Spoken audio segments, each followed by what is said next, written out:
All right. So as long as you're on I-10, well, I'll just speak for myself. I-10 is yeah, that's home, right? So from Santa Monica to Jacksonville, there it is, right? So which I'll be most likely be driving I-10, most of it anyway, come the end of next month. So we'll see. We're this close to having finality on some of that stuff. We're actually live. Welcome everyone to our Success Mastermind for Monday, the 29th of November.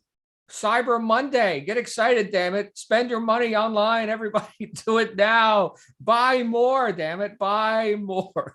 I can't tell you how fast my inbox is filling up. Like every hour I go in there and I look. You know what I do? I look at the sender. It used to be that the most important part of any email was the subject line. We're going to talk about this a little bit here today. We're going to talk about some email marketing. But it used to be that the subject line would determine if your email got opened. Okay. And then, of course, the body of the email, the quality of that copy, right, would determine whether or not people click through to go to the web page to buy the stuff, to whatever the call to action is. Okay. Well, now the subject line statistically has been subordinated to the from line. Now the from line is gold. In fact, in my email client, I'm on a Mac, so Apple Mail, right? But in the email client, which is the software itself, which displays the emails, you could see the from line is in bold type, and then the subject line, and then whatever preview of the body itself. Okay. But I just scan through from lines, right? And I see, there's Linda and Janet and Julia and, Bob, there's Missy, there's Stuart. We'll delete Stuart stuff. We don't need to read that. And then, but no, typically what it is, and you may see yourself doing this as well. And the reason I'm bringing this up is because you're all in sales and marketing to whatever degree, and you all want to get a message through to someone, right? Otherwise you wouldn't send the communication. But here's how people think. You know how people, they get their mail out of the mailbox and they sort their mail over the garbage can, right? Here's the junk mail, goes right into the garbage can. You never even look inside. By the way, there's some good copy in there. If you tend to read your junk mail, that's some good training. But, Mr. and Mrs. America, they sort their mail over the garbage can. Well, same thing here. I go through my inbox, and just for my own sanity, because I got 6 or 7 email accounts that I'm managing for different business purposes and what have you.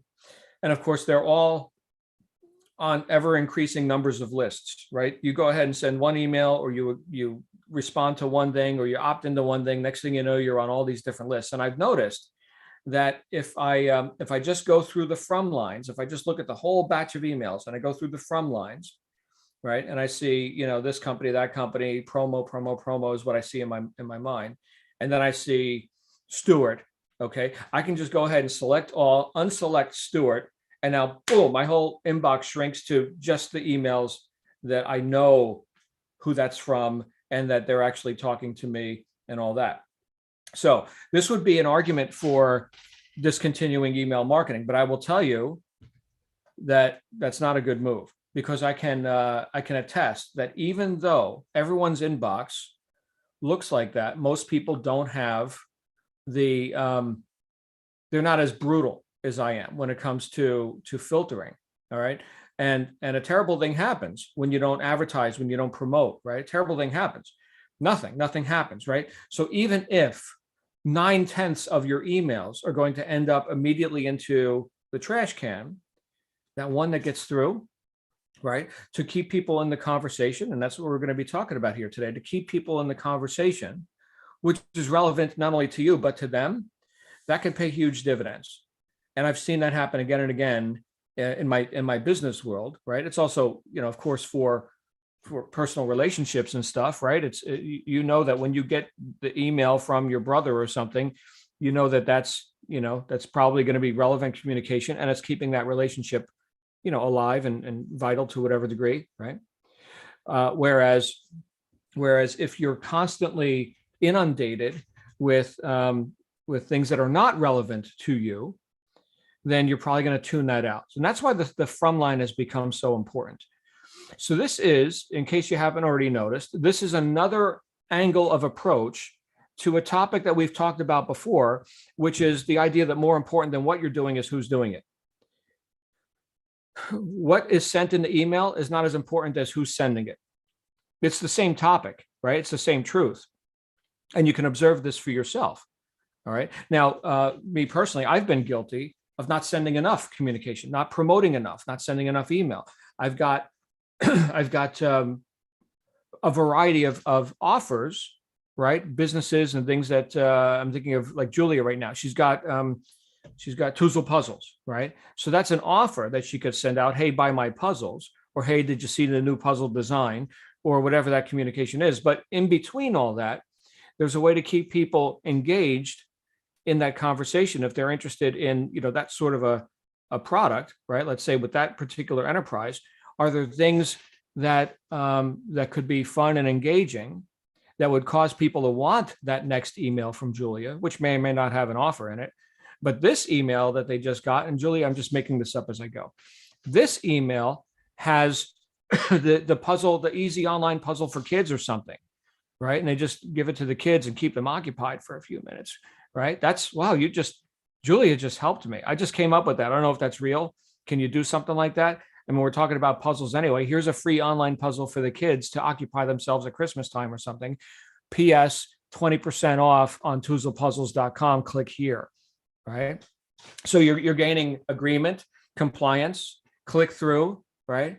And by the way, and I think some of you already know this, like the more you get engagement from the recipients of your communication, whether we're talking about email or social media or whatever, the more deliverable your stuff is.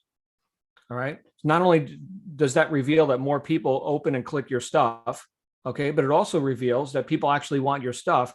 And I can tell you, in the world of online marketing, reputation is huge, right? You start spamming people a bunch of crap, right? You get your server shut down. All right. So not to get too into the technical weeds with this, but what's the core principle behind all this? The core principle is, do people want to hear from you? Great question. So as you're going through your inbox today, which is not unlike every other day, but it's probably more amplified today, being that it's Cyber Monday, you're seeing all the promotion. Okay. Take a moment, look at the junk mail, check out the copy, see what looks enticing to you. Plagiarize, personalize and deploy, right? Go ahead and get some instruction, because people paid a lot of money for those copywriters. But then also see, how does it make you feel? How does it make you feel when you receive that email? One of the things that I've noticed that has endeared people to myself and anyone else who engages in this way is when you treat the recipient as if you're just talking to them and only them. They're not just some data on a computer screen. They're a real living, breathing person with wants and needs and feelings and everything else. And when you address a person like that and seek engagement, right, and not just constantly pushing whatever your offer is, it comes back. It pays big dividends. Not always immediate. Okay. But when people see, oh, there's that email from, Janet. Wow. Janet's my friend. Janet has sent me some cool tips in terms of, making my penmanship more beautiful and doing calligraphy and stuff. You know what? I'm thinking maybe I'll go further down that road. Last year, and for the whole 5 years that she's been emailing me this stuff, I wasn't that interested. But now suddenly, for whatever my reasons are, I'm more interested. And I might as well go ahead and take her up on her offer. I've seen this again and again in my businesses, where people have been on mailing lists, in this case, email.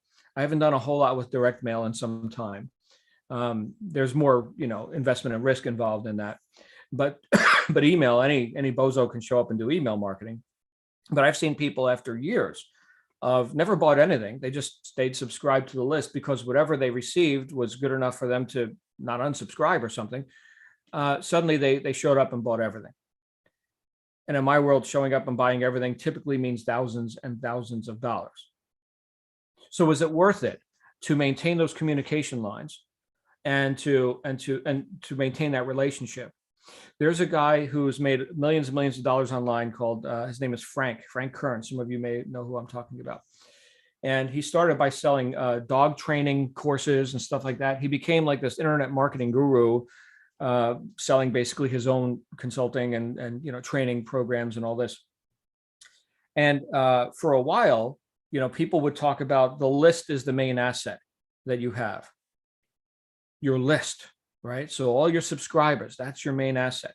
And he went a step further and enhanced it, kind of along the conversation we're having now. He said it's your relationship with the list. So whether you're doing email marketing or social media marketing or whatever type of outflow you're doing, it's not just quantity, because I can tell you can have thousands and thousands of followers and likes and clicks and whatever on your social media. Okay, so it's not just quantity, it's the quality of that relationship with that list, however that list shows up, as a group of followers, as a bunch of email subscribers, as a bunch of recipients on your newsletter. That's where the rubber meets the road. It's the relationship with that list.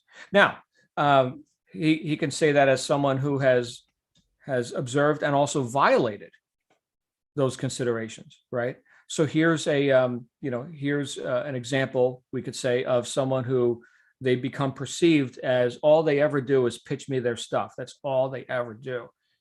People are going to tune you out, maybe unsubscribe. But on the other hand, can we go ahead and can we re-engage? And this would be a good thing to do this time of year, is re-engage with people about something of benefit. And again, I made up here's the free puzzle thing, or here's the tips on calligraphy, right? Or here's insights, like a newsletter kind of thing, to the whatever the topic of that email list or that social media group is. Here are the things that may be important to you. I just discovered this, check this out, right? Nothing for sale here today, but you do that a few times and you can build up like a good karma kind of a thing. And then you present the offer next week or 2 weeks from now or whatever it is. So we got to think ahead a little bit on this stuff.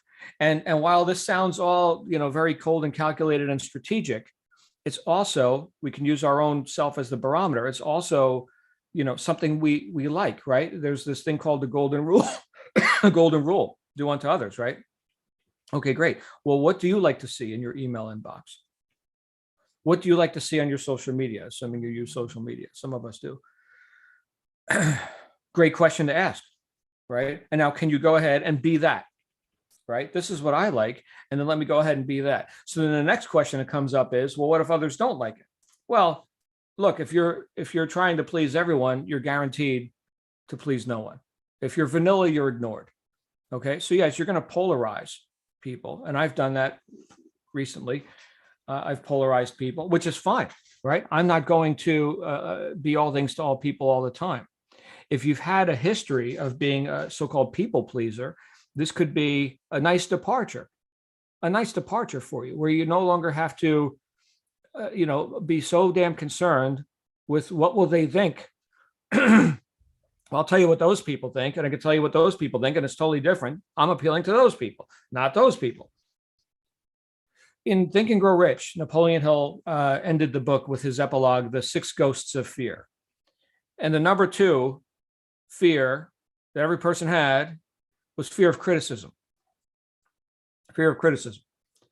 So what will they think? If I expose myself, if I become vocal, if I make known who I am and what I'm doing, I may have critics. Let me amend that to say you will have critics. You will have critics. As Albert Green Hubbard said, to avoid criticism, do nothing, say nothing, be nothing. Good luck with that. Hey, Giovanna. Good luck with that, right? Go try and be nothing. I will tell you that is a miserable road. Somebody said Giovanna's here, and now I don't see her. Oh, is that her Zoom user? Hey, Giovanna. If you're here, Giovanna, it's so good to see you here, and everyone else, right? I don't want to neglect anyone. But that whole idea of hiding under a rock while at the same time hoping for success or something, well, I've never seen that work, right? As my friend Grant Cardone says, best known beats best. By the way, he's got haters. He's got critics. So now what, right? Are you going to outflow? Are you going to promote? Because if so, you're going to inflow, and yes, you're going to inflow, sales and all that, but also criticism, naysayers, whatever. One of the businesses that I have that I promote and that I work with people on is very simply a shopping club, online shopping club, where you can, Mr. and Mrs. Customer can show up and buy whatever they want at wholesale prices. It's spectacular. It's awesome. There's no risk, no investment. Nice. Whatever. It's doing great. It's doing great. And still with no risk, no investment, no problems, 100% guarantee, risk-free, blah, blah, blah. Still haters. Still. So how can you please everyone? I remember,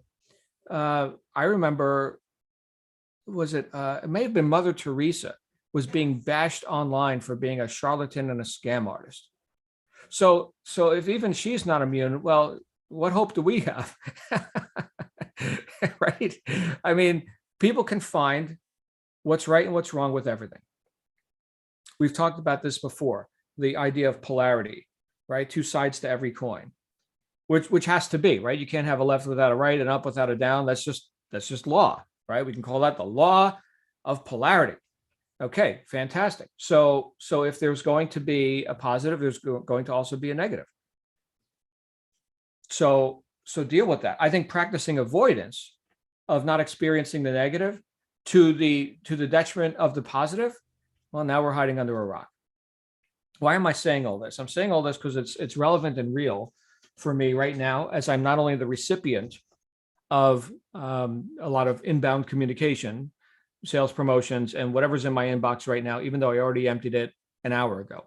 But I'm also, I've also got to participate in that, we could say noise, or in that communication cycle. I've also got to participate in that actively. I've got to balance the flows. So perhaps a fun game for everyone could be, for every 10 emails you receive today, that number might be too low. All right, for every 100 emails you receive today, write at least one. This could be, and whatever the number is, it is. In my case, it'd probably be somewhere in that 50 to 100 range, because it's just like machine gun. But could that be a fun game to play? Right? Let's go ahead and for every quantity of receipt, we deliver. I'm glad I just heard that come out of my mouth, because I'm going to do it. I'm going to friggin' do it. Because again, I'm guilty of not promoting enough, of not outflowing enough, of not writing enough and sending enough email. Guilty. Yep, right here. Right here. And I think all of us, if you're looking to increase your stats, that's the first thing to look at. The first thing to look at is promotion. One of the companies I consult with, they talk about having more buy buttons, having more things that people can click on to buy your stuff.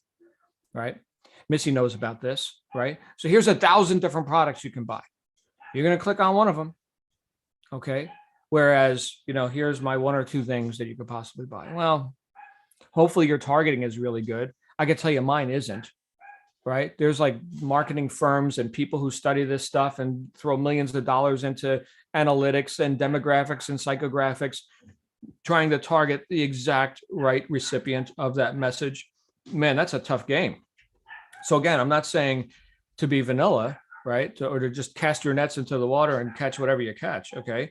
But unless you're like a master marketer, which I am not, okay, to target and to have very few buy buttons and to always hit the right target seems a bit irrational to me, right? I haven't been able to do it. And I've been in the game for a long time. Right. So, but there are other people who are more interested in that sort of thing. Me personally, I'm more interested in philosophy and personal development and stuff like that. Actually, having a conversation with another person once they've already raised their hand and said, "Hey, I'm interested in this, thus and so." Right. Oh, fantastic. Let's get into that conversation. And in that conversation, I am friggin' deadly. Okay. But leading up to that, there are other people that are more interested in the front end, if you will. And one of those groups I work with right now, they're throwing $500,000 a month at advertising on the front end. So it's a big game that you can play, you can scale up to. Okay. But right now, where in the game are you? I will tell you, if you're in a state of new, like you don't exist yet in the marketplace, one of the most important thing, I would say the primary thing to do would be to develop some communication line, to find an audience, to impinge on that audience. It's the first thing, because right now you don't exist. So we need to make known that you exist. Okay. And then we can build it up from there. I've been fortunate, and I'll end off with this. I've been fortunate in the way that I haven't done this alone. My secret weapon in the other office, Shannon, right? She's better at this marketing stuff than me. And she's been more consistent than I have with this.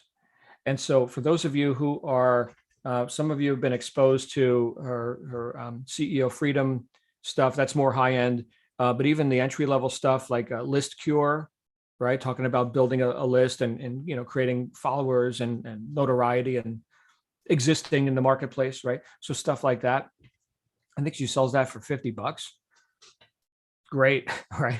So stuff like that. I'm going to be going through that this week as well to build my skills, right? Because I haven't arrived with all this stuff.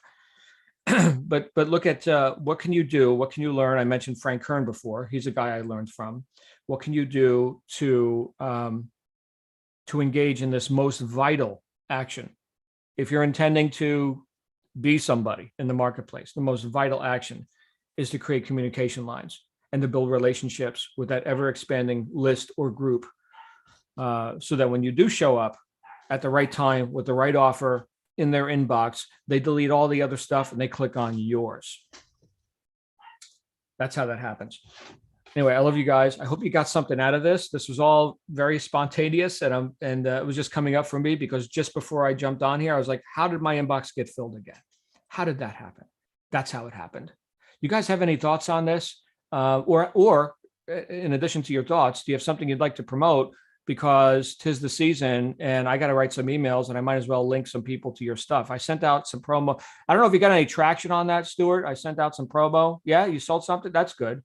I sent it to most of my list, which is like biz op seekers and people into personal development and whatever. But I guess some of them use bath bombs. And what was the other thing you got? The plants that grow in the boxes or the cups or whatever.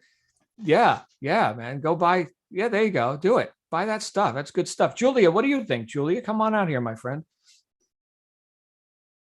Sorry, I have technical difficulties here. I think it's a great reminder. That's probably the worst part about my business is that I just don't like to do social media and emails. So good reminder, good kick in the pants. And yes, I'd love to promote my puzzles and to have you promote them. So I'll look at the email you send out about Stuart and try to send you something that's copy ready that you can shoot out if you want or fix if you prefer. Yeah, send me a picture of a puzzle or hook me up to the Amazon page or whatever. I can grab the bullet points. And by the way, everybody, my friend Julia owns Tuzel Puzzles and blah, blah, blah. Buy her stuff. Click here, buy her stuff. That's it. Thank you very much. I'm doing a presentation on Friday at a local coffee shop / bookstore that carries my puzzles. So I could use everybody's good vibes. Wish you were here, but send me some positive vibrations. I'm a little nervous first time. Thanks, Missy. All right. Well, there you go. And look, is that like a high traffic event? Is that like, no? Okay. Well, not yet. No. Mm-mm. All right. Because really what we're talking about is traffic, right? You could have the best offer in the world. Where's the people? Why do people advertise like in a magazine or on a blog or whatever? Because they have the traffic. So back to the idea that the list is the asset or the relationship with the list is the asset. Here's all the people that show up and read the magazine. That's the asset right there. Here, take my money to show your audience my stuff. Right. But for me, this is like doing it the first time. If it works, I can take it on the road because I've got 30 some different stores. So anyway. Fantastic. Well, you're going to do brilliantly, Julia. I know you are because you're brilliant. That's how I know. What do you think, Missy? Let's get you out here. Well, Winston Churchill, this is ancillary, but it's related. Winston Churchill famously said, you have enemies, good. That means you once stood up for something in your life. So we're not looking for enemies, but we're we're trying to take a stand and have good posture and believe in our own work. I've put my Etsy store in there. If you want anything else, let me know. Yeah. Oh, thank you, Stuart. Really appreciate that. I also want to know that everyone to know that I had to do a big pivot past few days. But I did it because of all this mindset work. Amazon would not allow us to run a Black Friday sale or a Cyber Monday sale. And this is after hours and hours and hours of work and watching their videos and doing everything they said. And they also put one of our mugs, which I told you about, Sebastian Maniscalco, antifreeze on bologna. If anybody ever heard of Sebastian Maniscalco, he's a great comedian. And Amazon flagged it as selling poison and antifreeze and pesticides without a certificate. So I got somebody on the phone and I said, do you understand it's a mug? He said, yes, I see that, but the computer says, and I said, okay, if you want to be ruled by a computer, that's good. But I pivoted out of the fact that we couldn't do the sales. We tried our best. And next year, we're going to rock it like nobody's ever seen it. And there'll be more sales along the way. But I pivoted out of the anger, the disappointment, that I felt devastated because I worked so hard to make the sale look good. And they just they suppressed everything.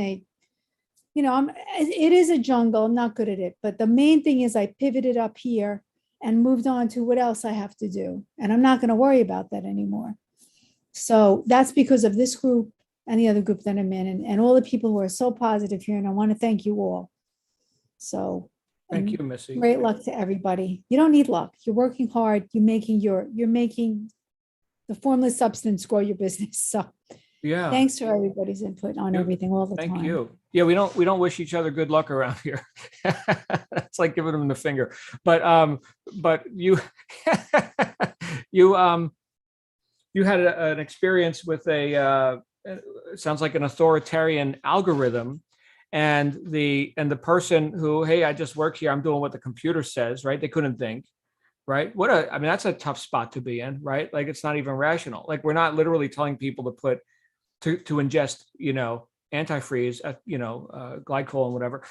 And yet, right now, maybe that was a blessing in disguise, right? Because who knows, you're quoting this comedian, and that's could be like some copyrighted stuff. I don't know. You probably know better than I do. Not copyrighted. I checked No? it. Okay. I'm still waiting for his wife to send me a cease and desist because I'm sure she's Right. on Etsy. Right. But that's okay. I thanked him in the description. I said, you help keep me alive with your humor. So that's okay. If they want me to cease and desist, I'll desist. But I think he should buy the mugs for his concerts and sell it. Okay. But I Yeah. sent you, you got to watch it. It's only a 2-minute video. It's I'll hysterical. get on that. Yeah, that's great. That reminds me, tonight we have 4 more chapters of the Power of Your Subconscious Mind by Joseph Murphy. Right? Am I right? I am right. So we got 4 more chapters of that. That's coming up at 9 p.m. Eastern U.S. time. So I will see you guys there for that thrilling engagement. We're going to get more into creating more of what you want. I know these first few chapters were more about health and like ancient examples of how people used the subconscious mind for health. So we're going to go deeper into the rabbit hole now. Good times. Thank you, Missy. I see Ace Man here, Daisy's here, Edward and Gail, Janet and Linda's here, Lindsay, Mandy, Stuart, Virginia, and Zoom user. Anybody else got some thoughts on this? I'd love to hear your thoughts on promotion and making yourself known to your ideal target audience. Stuart, you've got the floor, sir.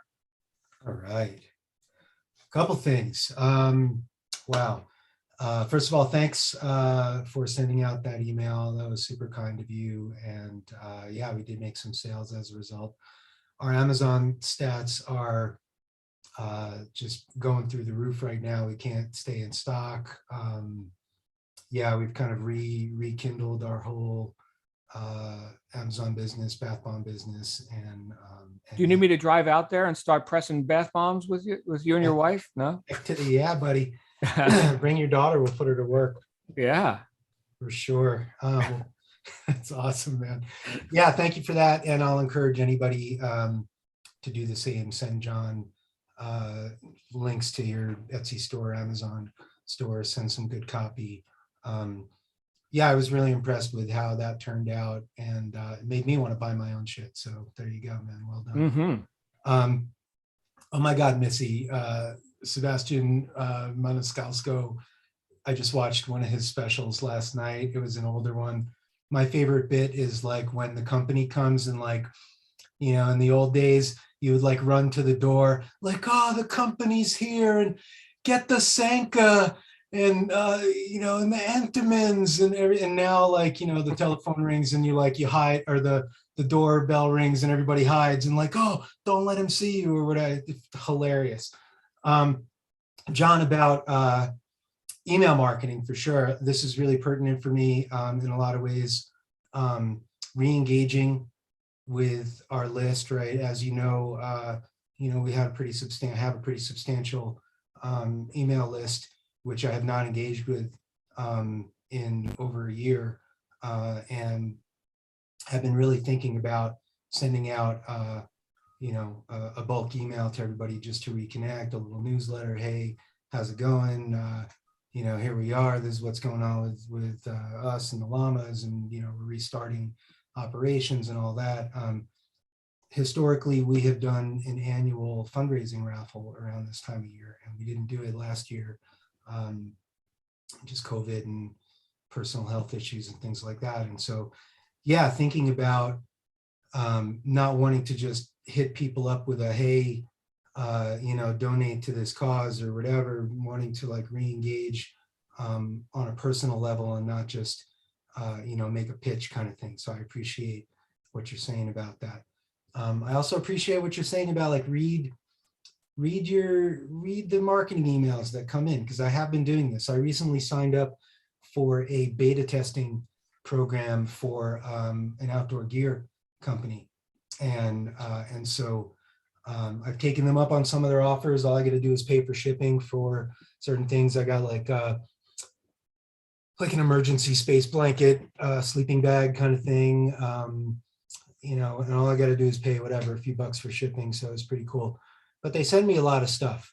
And as and rather than just delete, like you're saying, I go in there, I'll read the copy, I'll see what, appeals to me and how I might be able to use some of those marketing techniques or syntax in my own, email marketing and things like that. So very cool in terms of that. What I thought was interesting is the numbers game, whether you're talking about like the old days of junk email, or not junk email, but junk mail, whatever, direct mail, versus email marketing.